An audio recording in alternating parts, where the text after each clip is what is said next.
Alrighty, let's see what this atheist has to say about how we should live our lives. If they believe that everything they're doing is predetermined by the world around them, by their own biology, I don't believe they actually feel that. They have to engage in what they themselves would term an illusion in order to feel a sense of purpose and meaning in their lives. Of course, but that's what the evolutionary process, in my view, in my worldview, I should say, has done so well, is provide precisely that illusion. I mean, it's not... Did you catch that?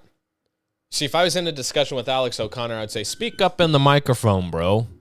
You know what I mean? The naturalist, the evolutionary worldview provides precisely the illusion of purpose and meaning. What are you even talking about? The evolutionary worldview provides an illusion of purpose, of telos? Where did you get that from? You just made all of that up. That's all ad hoc. You just threw that together. That's a throw-out argument, bro. Oh, yeah, I'm really supposed to be refuted by this concept or this idea, this fairy tale, I should say, of an illusion of purpose. That's absurd. That's ridiculous to say there's an illusion of purpose in the evolutionary worldview, and your worldview actually has done such a magnificent job of producing an illusion of meaning. Are you kidding me? Dude, you're matter in motion. You're molecules fizzing, There is no purpose. There is no telos in that worldview.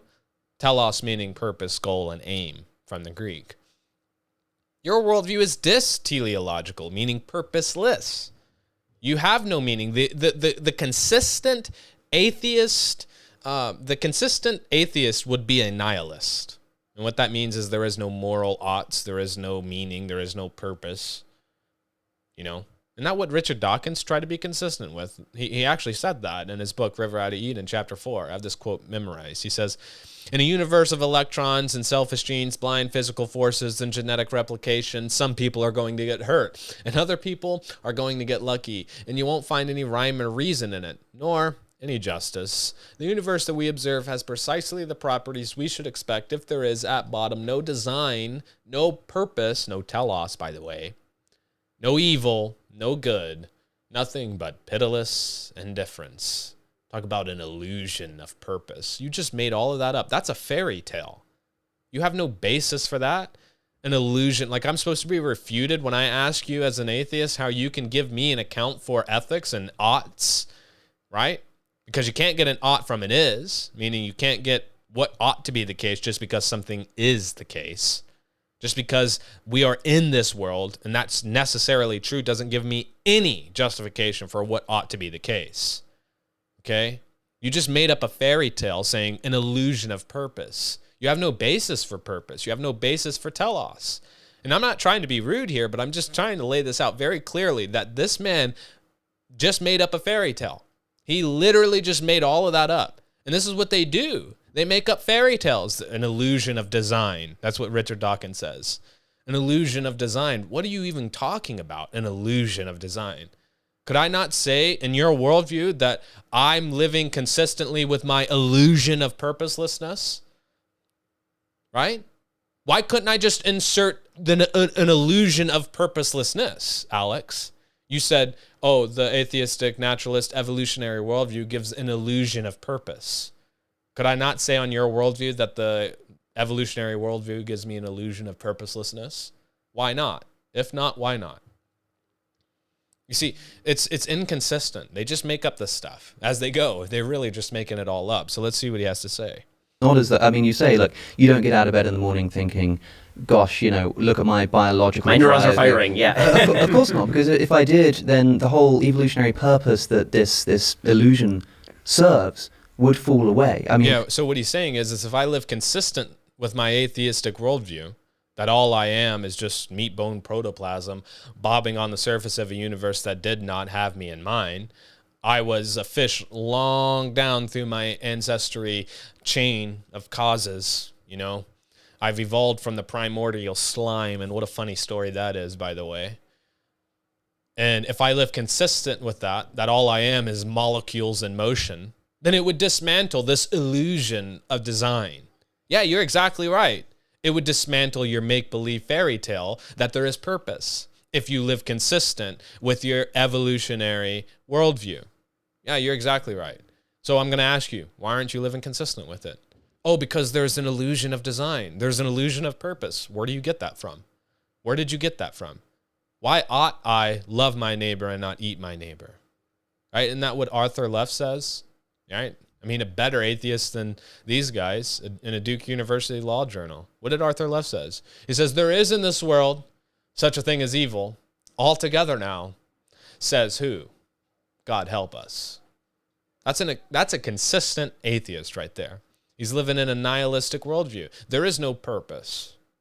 There is no meaning. You can't give me a fairy tale, make-believe story that you just make up saying there's an illusion of purpose. And if I live consistent with my atheistic Darwinian evolutionary theory worldview, I would actually destroy this illusion. Yeah, you would. And I'm trying to force you to do that because that's the only consistent way. That's the only consistent way as an atheist. You must force the antithesis, as Van Til and Bahnsen said. You must push them to live consistent with their worldview.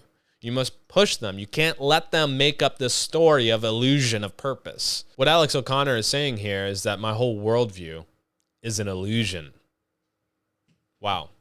And this is the same guy who's going to critique Christians for believing in fairy tales.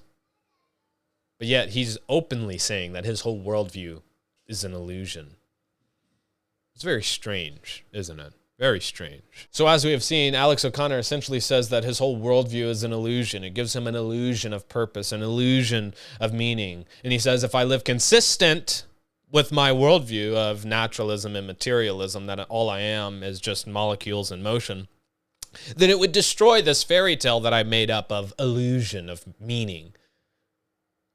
I mean, he's just inconsistent on this issue. He just said his whole worldview was an illusion, and if he lived consistent with his worldview, it would actually destroy his illusion. What an absurd thing to say. They're just making all of this stuff up. And this is what I really want to hone in on. I really want to force the unbelievers, the atheists, the naturalists, the physicalists to live consistent with their worldview. I feel like Jordan Peterson here with my hands, you know. I want to force them to live consistent with their naturalism, right? If naturalism is true, physicalism, then there would be no reason or reasoning to believe in naturalism. Why is that the case?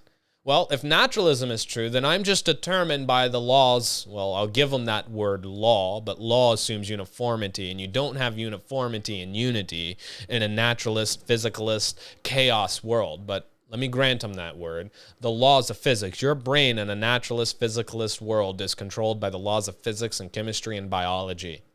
Meaning your brain is no different than the weed growing on the ground or the leaf growing on your tree, right?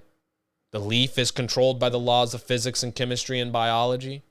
And when you go out to your leaf, you know, you don't say, well, that leaf, you know, that's true.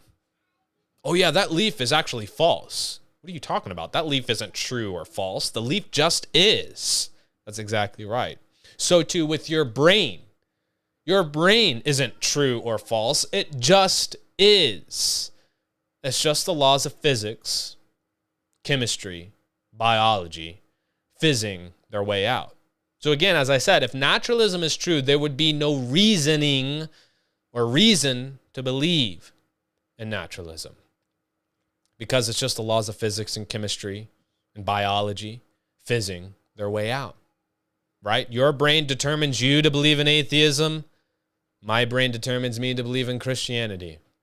So really, there are no arguments in an atheistic worldview. And if there are no arguments and there is no reasoning, there isn't any logic, right? There isn't any ought, right? There isn't any purpose. It's just matter in motion. Ultimately, all worldviews apart from Christ and Scripture reduce to absurdity. Dr. Gordon Clark said it best in his book, Three Types of Religious Philosophy, page 115. He says, and I quote, "There is a more satisfactory way, perhaps, of escaping dogmatism." What he means by dogmatism is scripturalism. He means by always building upon Scripture. The Scripture is the ultimate authority, presupposing it without any exceptions. He says, there is a more satisfactory way, perhaps, of escaping dogmatism, scripturalism, suicide, this seems to be more satisfactory because irrationalism cannot assign a purpose, reason, or justification for living. And he's exactly right.